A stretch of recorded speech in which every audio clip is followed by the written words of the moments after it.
महाराष्ट्र में भाषा के नाम पर हिंसा होती हुई दिखाई दे रही है। महाराष्ट्र जैसे राज्यों में एक भाषा है जो लोगों के ऊपर थोपा जा रहा है कि अगर महाराष्ट्र में रहते हैं तो उनको मराठी है जो बोलना पड़ेगा। अगर महाराष्ट्र में रहकर मराठी बोलने नहीं आ रहा है तो उनकी पिटाई कर दिया जाएगा। और ये केवल एक भाषा महाराष्ट्र के लोगों के ऊपर नहीं थोपा जा रहा, बल्कि देश के किसी भी स्टेट के अगर कोई भी व्यक्ति महाराष्ट्र में जा रहे हैं तो उनको मराठी है जो सीखना पड़ेगा। अगर कहीं महाराष्ट्र चल गए हैं और आपको मराठी बोलने नहीं आ रहा तो हो सकता है कि एमएनएस के कार्यकर्ता हैं जो आपकी पिटाई कर देंगे। महाराष्ट्र में एक भाषा केवल मराठी है जो लोगों को ऊपर थोपा जा रहा, और इसके लिए दो ऐसे बड़े नेता हैं जो मराठी जैसे भाषा के ऊपर लगातार हैं जो जोर दे रहे हैं। उद्धव ठाकरे और उद्धव ठाकरे के भाई राज ठाकरे, यानी कि राज ठाकरे की जो पार्टी एमएनएस है, जो एमएनएस की कार्यकर्ता हैं जो दुकानदार के पास जाकर अगर कोई भी मराठी बोलने से इनकार करते हैं और कहते हैं कि हमको मराठी बोलने नहीं आता है, हमें हिंदी बोलने आ रहा है, तो कोई भी व्यक्ति अगर महाराष्ट्र में हिंदी बोलते हैं तो उनकी पिटाई है जो कर देते हैं कि आपको मराठी बोलना पड़ेगा। और इसके अलावा अगर आप हिंदी बोलिएगा तो ये भाषा है जो महाराष्ट्र में नहीं चलेगा। महाराष्ट्र में भाषा के नाम पर इतनी ज्यादा हिंसा भड़क गया है कि लोगों के ऑफिसों में जाकर तोड़फोड़ है जो कर रहे हैं। दरअसल महाराष्ट्र के रहने वाले और शेयर बाजार में इन्वेस्टर सुशील केडिया हैं जो 3 जुलाई को अपने सोशल मीडिया एक्स पर एक पोस्ट डाले थे। उस पोस्ट में उन्होंने ये बताए थे कि महाराष्ट्र में 30 साल रहने के बाद भी हमें ठीक से मराठी नहीं जानते हैं, तो फिर हम कैसे मराठी है जो बोल सकते हैं। जिसके बाद 5 जुलाई को राज ठाकरे की पार्टी यानी कि एमएनएस के कार्यकर्ता हैं जो शेयर बाजार में इन्वेस्टर सुशील केडिया की ऑफिस पर जाकर एमएनएस के कार्यकर्ता हैं जो ताबड़तोड़ हैं जो तोड़फोड़ किए हैं केवल भाषा के लेकर कि सुशील केडिया हैं जो महाराष्ट्र में मराठी बोलने से इनकार कर दिए। जिसके बाद एमएनएस के कार्यकर्ता हैं जो उनकी ऑफिस पर हमला किए थे। इस वीडियो को देखिए। ये वीडियो 5 जुलाई की बताई जा रही है कि एमएनएस की कार्यकर्ता हैं जो सुशील केडिया के ऑफिस पर ताबड़तोड़ हैं जो हमला किए थे।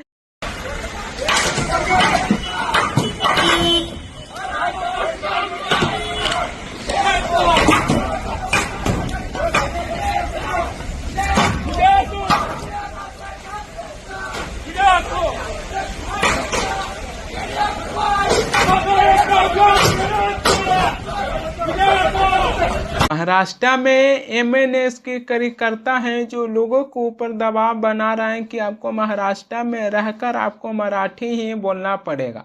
अगर महाराष्ट्र में रहकर मराठी नहीं बोल पाएगा तो उसकी सीधी है जो पिटाई कर दिया जाएगा। उसी प्रकार हैं जो विरार से एक ऑटो चालक हैं जो ये कहे थे कि हिंदी में ही भोजपुरी बोलूँगा। उनका वीडियो है जो सोशल मीडिया पर वायरल होने के बाद शिवसेना विवेट और एमएनएस के कार्यकर्ता हैं जो उस ऑटो चालक वाला की पिटाई कर दी। कुछ ऐसे लोग हैं जो उस वीडियो में यह दिखाई दे रही है कि ऑटो चालक वालों को पिटाई कर रहे हैं।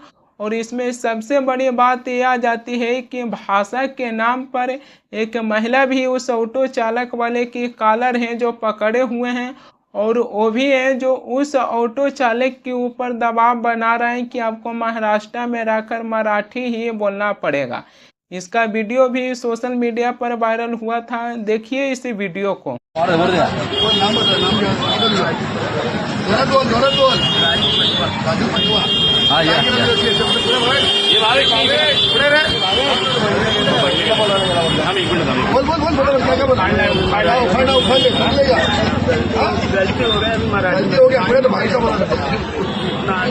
आवाज आवाज मगा वीडियो मध्ये कसा आवाज वीडियो मध्ये कसा आवाज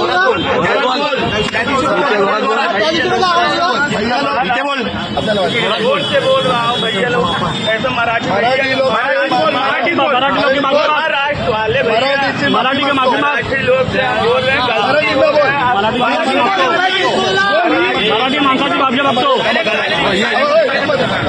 मराठी माणसाची माफी मागतो. मराठी माणसाची माफी मागतो. महाराष्ट्राची माफी मागतो. महाराष्ट्राची माफी. हिंदी नाही, मराठी ते बोलतात ते बोल. नाही बोल. हा, बोल. मराठी माणसाची माफी मागतो. मराठी माणसाची माफी मागतो. महाराष्ट्राची माफी मागतो. मी छत्रपती शिवाजी महाराजांची माफी मागतो. छत्रपती शिवाजी महाराजांची माफी मागतो. बाळासाहेबांची माफी मागतो. साहेबची माफी मागतो. उद्धव साहेबांची माफी मागतो. साहेबची माफी मागतो. राज साहेबांची माफी मागतो. माफी बोल. महाराष्ट्र में मराठी भाषा को लेकर जो विवाद शुरू हुआ है, ये विवाद है जो रुकने का नाम नहीं ले रही है। महाराष्ट्र में मराठी को लेकर राज ठाकरे और उद्धव ठाकरे हैं जो दोनों भाई काफी लंबे समय के बाद हैं जो एक साथ मंच है जो साधे थे, और उसमें राज ठाकरे हैं जो ये कहते हैं कि महाराष्ट्र के मुख्यमंत्री देवेंद्र फडणवीस वह करके दिखाए हैं जो बाला साहेब ठाकरे हैं जो आज तक कभी नहीं कर पाए थे। राज ठाकरे और उद्धव ठाकरे को दोनों को ही एक साथ लाकर खड़ी कर दिए। वहीं पर उद्धव ठाकरे भी बीजेपी और केंद्र सरकार पर खूब बरसे हैं। उद्धव ठाकरे हैं जो कहें कि हमें हिंदुस्तानी चाहिए, मगर हिंदी है जो नहीं थोप सकते हैं, हम बर्दाश्त नहीं कर सकते हैं। आपकी 7 पीढ़ियां भी हिंदी है जो नहीं थोप सकते हैं और हम ऐसा नहीं होने देंगे। उद्धव ठाकरे भी बीजेपी पर खूब बरसे थे, मगर सवाल ये आ जाती है कि ठीक है हिंदी एक राज्य पर है जो नहीं थोपा जा सकता है, मगर क्या मराठी बोलने के लिए किसी भी आदमी पर बलजोबरी उनके ऊपर दबाव बना सकते हैं? किसी को हिंदी बोलने के मन रहेगा तो हिंदी बोलेंगे, किसी को महाराष्ट्र में मराठी बोलने का मन रहेगा तो वो मराठी बोलेंगे, लेकिन एक तरफा केवल एक भाषा को लेकर लोगों को ऊपर दबाव नहीं बना सकते। महाराष्ट्र में भाषा के नाम पर विवाद शुरू हुआ, लेकिन यही विवाद में कहीं न कहीं हिंदू मुसलमान होते हुए भी दिखाई दिया है। बीजेपी की तरफ से नीतीश राणे हैं जो ये कहें कि एक हिंदू को पीटा गया है, बड़े दाढ़ी वाले और गोल टोपी वाले क्या शुद्ध मराठी बोलते हैं, यानी कि बीजेपी की तरफ से भाषा विवाद पर भी कहीं न कहीं हिंदू मुसलमान हैं जो इसको कर दिए हैं। सुनिए बीजेपी की तरफ से नीतीश राणे हैं जो क्या कह रहे हैं। मारा ही गया है ना, एक हिंदू को मारा गया है ना, एक हिंदू को मारा गया है, तो मुझे बोलना है कि इतनी हिम्मत जाके नल बाजार और मोहम्मद अली रोड में दिखाओ ना। वो जो दाढ़ी वाले और गोल टोपी वाले क्या मराठी में बात करते क्या? शुद्ध मराठी में बात करते क्या? उधर जाने की उनको कान के नीचे बजाने की हिम्मत नहीं है। जावेद अख्तर क्या मराठी में बात करता है क्या? आमिर खान क्या मराठी में गाता है क्या? उधर उसके मुंह से मराठी निकालने की हिम्मत नहीं है।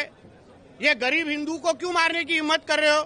ये सरकार हिंदू ने बिठाई है, हिंदुत्व विचार की सरकार है, इसलिए इस तरह की कोई भी अगर कोई हिम्मत करेगा तो हमारी सरकार भी तीसरी आंख खोलेगी, इतना भी कहना चाहता हूं। महाराष्ट्र में मराठी भाषा को लेकर जो विवाद शुरू हुआ है उस पर भी कहीं न कहीं बीजेपी की तरफ से नीतीश राणे हैं जो हिंदू मुसलमान करते हुए नजर आए हैं।